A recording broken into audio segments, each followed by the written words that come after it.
Bismillahirrahmanirrahim. Assalamualaikum warahmatullahi wabarakatuh dan selamat pagi kepada semua para pelajar. Okay, kita akan teruskan lagi PDPR kita yang seterusnya. Okay, untuk minggu ni kita sambung yang minggu lepas, tolak pecahan. Okay, yang minggu lepas kita belajar tolak pecahan tapi penyebut sama. Okay, tapi untuk hari ini kita akan belajar tolak pecahan yang mempunyai penyebut yang berbeza ataupun penyebut yang tidak sama. Okay, kamu boleh lihat dekat buku teks muka surat 94. Dekat sini dia ada bagi beberapa contoh. Kita pergi pada satu per satu. Okey, kita lihat contoh nombor 4. Okey, untuk contoh nombor 4, 1 per 2 tolak 1 per 4. Okey, 1 per 2 tolak 1 per 4. Dia mempunyai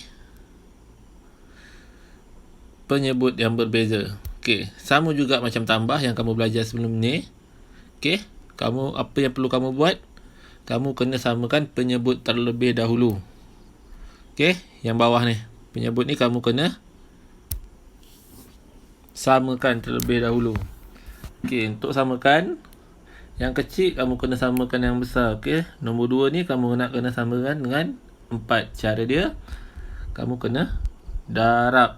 Okey, contoh yang ni, kamu darab dengan 2 darab berapa dapat 4, so 2 darab 2.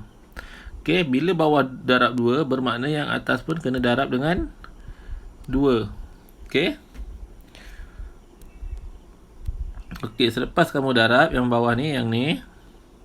Okey. Kamu dah darabkan, kamu akan dapat jawapan dia 1 per 2 tadi dia akan bertukarkan jadi 2 per 4. Okey. Dia akan jadi 2 per 4 sebab 2 darab 2, 4, 1 darab 2, 2. Okey, dia akan jadi 2 per 4. Okey, bila kamu dah samakan penyebut, okey, yang ni penyebut dia dah sama, 4 dan 4, barulah kamu boleh tolak. Okey, tolak saja macam biasa. 2 tolak 1, kamu akan dapat jawapan 1. Dan 4 dikekalkan sebagai penyebut. Okey, kamu akan dapat jawapan 1 per 4. So, jawapan terakhirnya adalah 1 per 4. Okey, ini adalah contoh yang pertama dekat sini. Okey, dia terus dapatkan jawapan. Perkara pertama, samakan penyebut.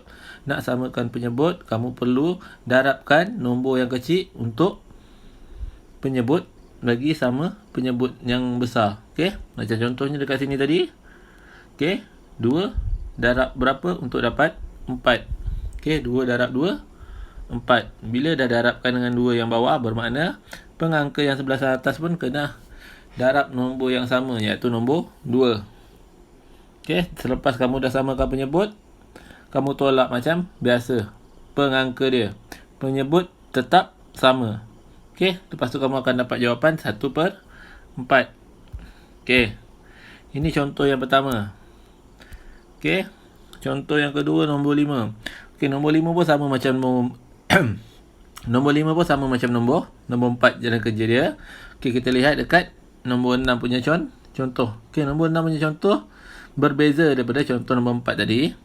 Okey, dekat sini soalan dia 5 per 6 tolak 1 per 3. Okey, kalau kita lihat dekat sini, penyebutnya pun berbeza. Okey, jadi perkara pertama, samakan penyebut terlebih dahulu. Okey, ambil yang kecil. 3 darab berapa dapat 6. Okey, 3 darab berapa dapat 6. Okey, bila kamu lihat kat sini, ini contoh dia. Okey, 3 darab 2. Okey, 3 darab 2, pengangka yang sebelah atas pun kena darab 2. Kamu akan dapat jawapan 2 per 6. Sebab 3 darab 2, 6. 1 darab 2, 2. Okey, dah dapat jawapan 2 per 6. Bila penyebut dia dah sama, baru kamu boleh tolak dia punya pengangka. 5 tolak 2, kamu akan dapat jawapan 3. Okey, dan penyebutnya kamu kekalkan. Kamu akan dapat jawapan 3 per 6. Tapi 3 per 6 bukan jawapan terakhir sebab boleh dipermudahkan. Okey, cara nak permudahkannya, kamu lihat nombor 3 dengan 6 ni ada dekat sifir berapa yang paling atas. Okey, kita lihat 3 dengan 6 ada dekat sifir 3. Nombor 3 ada, nombor 6 pun ada. Jadi kita bahagikan dengan 3, kita akan dapat jawapan 1 per 2. dipermudahkan ataupun diperkecilkan lagi jawapan tersebut. Okey, jadi jawapan terakhir adalah 1/2 kerana 1/2 kita dah tak boleh kecilkan lagi dah. Okey. So jadi jawapannya 1/2. Okey, Ustaz harap kamu boleh faham dengan penjelasan Ustaz. Sekiranya kamu ada apa-apa masalah macam biasa, boleh kontak Ustaz ataupun hubungi Ustaz. Okey, Ustaz harap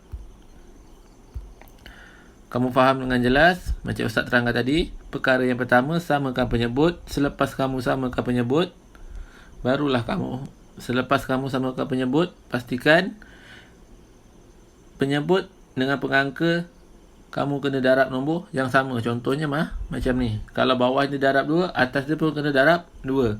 Okey, selepas tu kamu boleh tolak macam biasa. Selepas kamu tolak macam biasa, kamu tengok jawapan ni sama ada boleh dipermudahkan atau tak. Kalau tak boleh dipermudahkan, itulah jawapan terakhir. Sekiranya masih boleh dipermudahkan atau diperkecilkan, jadi kamu bahagikan dia supaya dia jadi lebih kecil dan kamu akan dapat jawapan terakhir. Okey? Dengan itu, sekian wabillahi taufiq wal hidayah. Wassalamualaikum warahmatullahi wabarakatuh.